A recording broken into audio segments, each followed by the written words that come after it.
The Picture. Chapter 16. "You're going to be good?" said Lord Henry. "Don't tell me that. You're wonderful as you are. Please, don't change." His long white fingers played with a flower on the table. It was spring in London, and the two friends were having dinner at Lord Henry's house. Dorian Gray shook his head. "No, Harry. I've done too many terrible things in my life, and I'm going to change. I began my good life yesterday, in the country." "My dear boy," smiled Lord Henry, "everybody can be good in the country. There's nothing to do in the country, so it's impossible to do anything bad. But tell me, how did you begin your good life?" "There was a girl in a village, a very beautiful girl, an honest country girl. She loved me and was ready to come away with me yesterday, but I said no.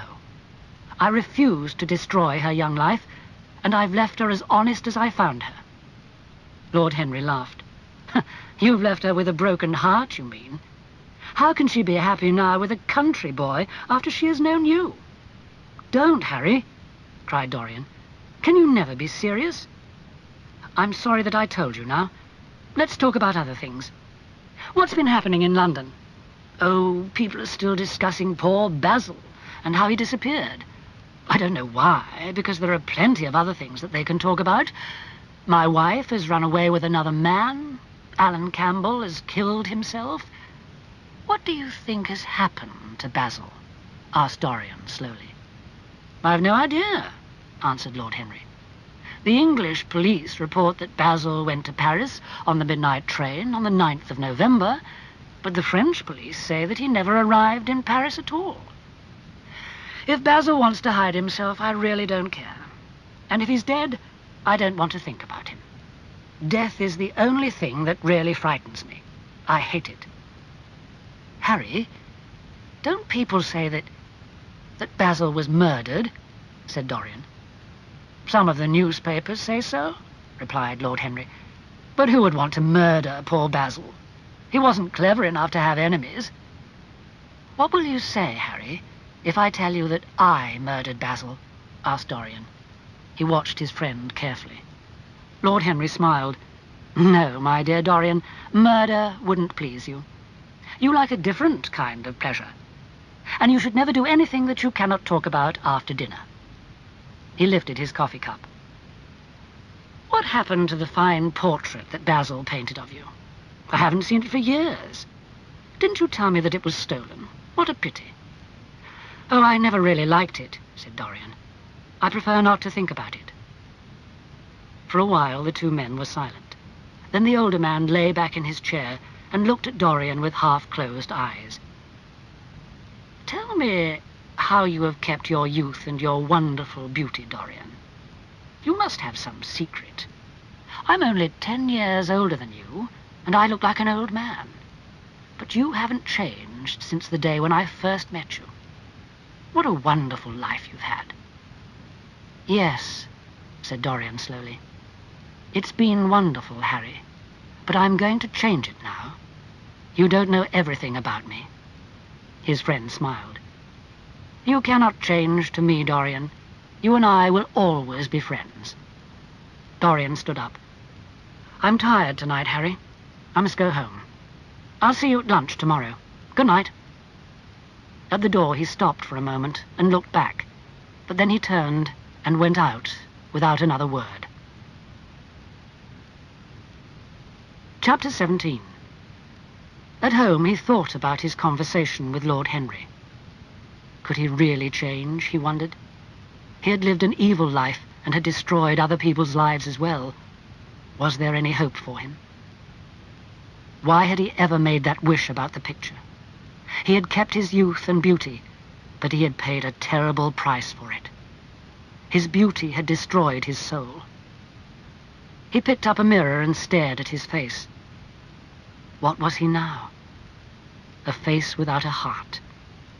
Suddenly he hated his own beauty and dropped the mirror on the floor, where it broke into many small pieces. James Vane, Basil Hallward, Sybil Vane. These deaths were not important to him now. It was better not to think of the past. Nothing could change that. He must think of himself. Perhaps, he thought, if I live a better life, the picture will become less ugly. He remembered the pretty village girl. He had not destroyed her young life. He had done one good thing. Perhaps the picture had already begun to look better.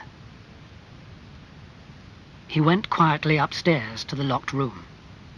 Yes, he would live a good life, and he need not be afraid any more of the evil face of his soul. But when he uncovered the picture, he gave a cry of pain. There was no change. The face in the picture was still terrible, more hateful if possible than before, and the red on the hand seemed brighter, like new blood. He stared at the picture with hate and fear in his eyes. Years ago, he had loved to watch it changing and growing old. Now he could not sleep because of it. It had stolen every chance of peace or happiness from him. He must destroy it. He looked round and saw the knife that had killed Basil Hallward. Now it will kill the artist's work, he said to himself. It will kill the past, and when that is dead, I will be free. He picked up the knife and dug it into the picture. There was a terrible cry and a loud crash. The servants woke, and two gentlemen who were passing in the road below stopped and looked up at the house. A policeman came by, and they asked him, "Whose house is that?" "Mr. Dorian Gray's, sir," was the answer. The two gentlemen looked at each other, then turned away from the house and walked on. Inside the house, the servants talked in low, frightened voices. After some minutes, they went up to the room. They knocked, but there was no reply. They called out. Nothing. They could not open the door, so they climbed down from the roof and got in through the window. Against the wall, they saw a fine portrait of the young Dorian Gray, in all his wonderful youth and beauty. Lying on the floor was a dead man with a knife in his heart. His face was old and ugly and yellow with disease. Only the rings on his fingers told them who he was.